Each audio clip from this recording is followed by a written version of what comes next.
Oh, oh,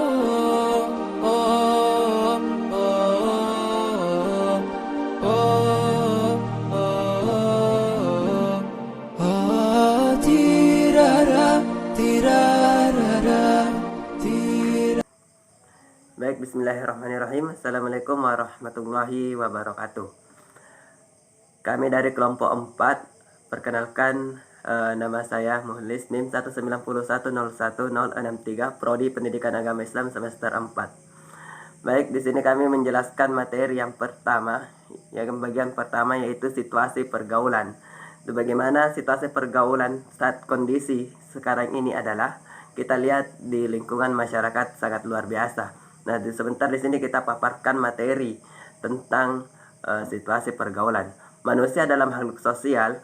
Manusia adalah makhluk sosial yang manusia adalah makhluk sosial, hidup dan berganti bersama dengan sesamanya, dan interaksi setiap manusia melakukan tindakan-tindakan tertentu sehingga saling mempengaruhi antara manusia yang satu dengan manusia yang lainnya. Berdasarkan pelaku pergaulan dibedakan menjadi 3 jenis. Yang pertama adalah pergaulan antara orang dewasa dengan orang dewasa, pergaulan orang dewasa dengan anak-anak atau orang yang belum dewasa. Yang terakhir adalah pergaulan anak dengan anak.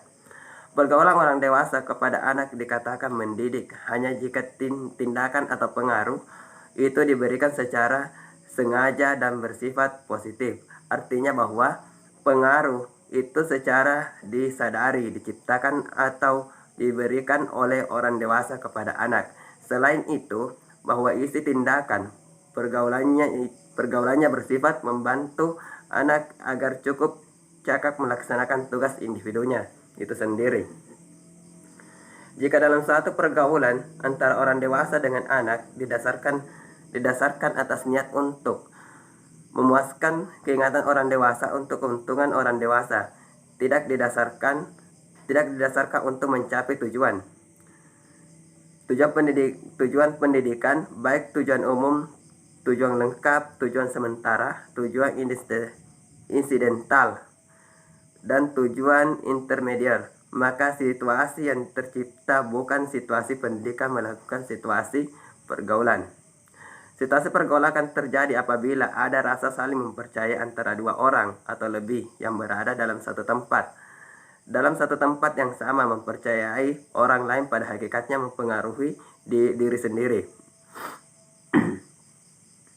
Jadi untuk mempercayai orang lain dibutuhkan suatu keberanian. Jadi kepercayaan merupakan syarat teknis bagi terjadinya situasi pergaulan. Artinya situasi pergaulan tidak akan terjadi apabila tidak ada kepercayaan anak dan orang dewasa. Akan membentuk situasi pergaulan apabila diantaranya saling mempercayai. Baik, itulah sedikit pemaparan materi dari kelompok 4. Untuk materi selanjutnya saya serahkan kepada saudari. Sekian, billahi fisabilil haq, fastabiqul khairat. Assalamualaikum warahmatullahi wabarakatuh. Poin yang kedua yaitu situasi pendidikan. Situasi pendidikan merupakan kondisi yang ditandai dengan adanya sejumlah kandungan pokok yang terdapat pada kegiatan pendidikan, yaitu peserta didik, pendidik, dan tujuan pendidikan. Yang ketiganya terintegrasi melalui proses pembelajaran. Suatu pendidikan merupakan situasi yang istimewa karena situasinya merupakan situasi perubahan dari situasi pergaulan. Komponen-komponennya terdiri dari pendidik, anak didik, tindakan pendidikan atau alat pendidikan, serta kewibawaan. Misalnya, seorang ibu menyuruh anak perempuannya mencuci piring didasari oleh suatu tujuan agar anaknya bisa hidup berdisiplin dan mandiri. Hal itu merupakan situasi pendidikan. Seluruh kegiatan dalam situasi pendidikan menunjukkan bahwa segala sesuatu yang dilakukan peserta didik dilaksanakan dengan penuh kesadaran dan kewaspadaan. Dalam situasi pendidikan tidak ada tidak ada satu tindakan pun yang dilakukan dengan coba-coba atau dengan kata lain trial and error. Semua tindakan yang dilakukan direncanakan dan dipikirkan secara matang-matang sebelumnya. Jadi situasi pendidikan adalah suatu keadaan di mana terjadi komunikasi interaktif antara orang dewasa dengan anak, antara orang tua, ayah atau ibu dengan anaknya, antar guru dengan murid secara sengaja dan terencana untuk mencapai tujuan pendidikan, yaitu manusia dewasa.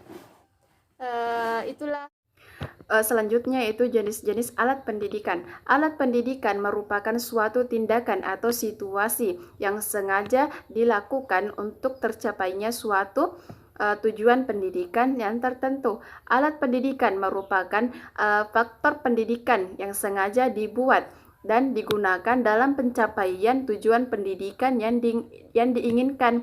Selain daripada itu, alat pendidikan bisa diartikan sebagai segala perlengkapan yang dipakai dalam usaha pendidikan tersebut. Alat pendidikan berperan penting dalam proses belajar mengajar untuk mewujudkan tujuan pendidikan yang sesuai dengan harapan kita tentunya. Peran alat pendidikan perlu dikembangkan secara optimal agar menunjang kelancaran proses pendidikan. Alat pendidikan itu sendiri terdiri dari dua jenis. Yang pertama, alat pendidikan yang bersifat material. Yang kedua, alat pendidikan yang bersifat non-material. Alat pendidikan yang bersifat material adalah segala bentuk perlengkapan yang digunakan untuk membantu proses belajar mengajar yang mencakup sarana dan prasarana. Sebaliknya, alat pendidikan yang bersifat non-material adalah suatu tindakan atau perbuatan ataupun situasi yang dengan sengaja dilakukan untuk membantu pencapaian tujuan pendidikan. Karakteristik alat pendidikan menjadi bagian yang perlu dipahami oleh pendidik dalam melakukan proses pendidikan tersebut. Baik, dari penjelasan tersebut, dari ketiga tersebut kita dapat menyimpulkan bahwa dua orang atau lebih bersama-sama mengadakan hubungan antara sesamanya akan membentuk situasi pergaulan. Nah, kalau yang berhubungan tersebut antara orang dewasa dengan anak yang belum dewasa bisa terjadi dua situasi. Yang pertama yaitu bisa terjadi pergaulan biasa, selanjutnya disebut situasi pergaulan. Kemudian yang kedua itu situasi lain yang timbul bisa terjadi situasi pendidikan. Situasi pendidikan merupakan situasi pergaulan yang istimewa, yaitu pergaulan antara pendidik dan anak didik. Dalam pergaulan tersebut dilakukan tindakan tertentu dengan sengaja dan sadar, serta memiliki tujuan tertentu yang hendak dicapai. Tindakan tertentu itulah yang disebut dengan alat pendidikan. Jadi dapat dijelaskan bahwa alat pendidikan adalah suatu tindakan yang dilakukan dengan sengaja oleh pendidik terhadap anak didik dengan menggunakan alat pendidikan tersebut. Dalam alat pendidikan terbagi ada beberapa jenis alat pendidikan seperti pembiasaan, pengawasan, perintah, larangan, serta hukuman. هبت نفحات أنسية فشد البلبل